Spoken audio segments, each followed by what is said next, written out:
ষষ্ঠ সপ্তাহে ডিএনসিসি-ঐক্য হলিডে মার্কেটে সকলকে আবারও স্বাগত জানাচ্ছি আমি রৌনক ছুটি। রেকর্ড পরিমাণ বিক্রির রেকর্ডটি দিন দিন বেড়েই চলেছে। রেকর্ডের তালিকা হচ্ছে লম্বা। আবারও আমাদের এসএমই উদ্যোক্তা সানজিদা লোপা বিক্রি করেছেন প্রায় 1,20,000 টাকার পণ্য একদিনে। জানবো সানজিদা লোপার কাছে তার এত পরিমাণ বিক্রির পেছনের গল্পটি। আপনি তো এর আগে যে সপ্তাহ ছিল সেখানেও আপনি দেখা গেল যে রেকর্ড পরিমাণ বিক্রি করেছিলেন প্রায় 90,000 টাকার মতো, এবং এবারও আমরা শুনতে পাচ্ছি যে আপনি অনেক বেশি বিক্রি করেছেন ষষ্ঠ সপ্তাহের প্রথম দিনে ডিএনসিসি-ঐক্য হলিডে মার্কেটে। তো আপনার কাছে জানতে চাচ্ছি যে কত টাকার বিক্রি আপনি করেছেন এবং এর পেছনের রহস্যটা কি? এই যে এতবার আপনি বারবার রেকর্ড ব্রেক করছেন, এর পেছনের রহস্যটা কি আমাদেরকে জানান। আমি কাজ করছি টাঙ্গাইলের তাঁত নিয়ে। আমি টাঙ্গাইল থেকেই আসছি, আমার শোরুম এবং কারখানা টাঙ্গাইলে। তো আমি প্রথম সপ্তাহ থেকেই এখানে, ষষ্ঠ সপ্তাহ চলছে আছি। তো আলহামদুলিল্লাহ, আমি প্রথমে যখন আসছি তখন মনে হলো যে এখানে হয়তোবা অনেকে যায়, কেমন কি হয় জানি না, কিন্তু প্রথম থেকে এখন পর্যন্ত আলহামদুলিল্লাহ অনেক ভালো রেসপন্স পাচ্ছি। আর সেলের যে ব্যাপারটা হচ্ছে, আসলে আমার সেলের লেভেলটা অনেক ভালো। আমি কনফিডেন্স থেকেই কাজ করি। আর যেহেতু আমি বাংলার তাঁত, আমার হচ্ছে টাঙ্গাইলের তাঁত নিয়ে আমি কাজ করি, তাঁতের প্রতি সবার একটা সফট কর্নার তো অবশ্যই আছে।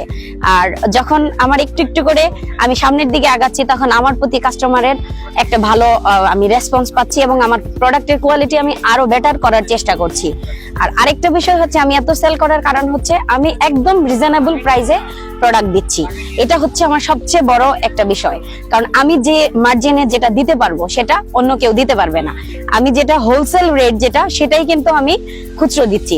তো আমার কাছ থেকে যদি একজন ক্রেতা হোলসেল রেটে যদি এসে খুচরা মূল্যটা না পেয়ে হোলসেল যদি নেয়, পাইকারি দামে যদি আমার কাছে পায়, অবশ্যই আমার কাছ থেকে কেনাকাটা করবে। আর আমার প্রোডাক্টের সাথে সবার একটু ভেরিয়েশন আছে, কারণ আমি আমার প্রোডাক্টের মধ্যে একটু ভিন্নতা নিয়ে এসেছি।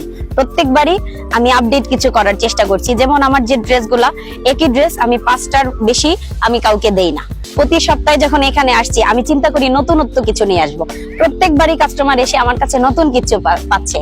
তো নতুন কিছু যখনই পায় তখনই চিন্তা করে যে না, আমি ওনার কাছ থেকে নেই। আর যখনই কমন হয়ে যায়, কমন হলে তো আসলে কেউ এক কাস্টমার বারবার কিনবে না। এবং আমি প্রত্যেকবারই অনেক টাকার অর্ডারও পাই। যেমন কালকেই আমি অনেককে ড্রেস দিতে পারিনি, যে আমার কাছে যখন আসে 4-5 জন একসাথে দাঁড়াই যায়, একটা ড্রেসই চাই, তো আমি দিতে পারি না, সেগুলো আমার অর্ডার হয়ে যায়। তো যখন অর্ডার গুলো আমি নেই, সেকেন্ড সপ্তাহে যখন আসি, অটোমেটিকলি আমার সেলস বেড়ে যায়। কারণ আপনার 5টা অর্ডার থাকলে আরেকজন আমাকে আরো 3টা অর্ডার দিবে।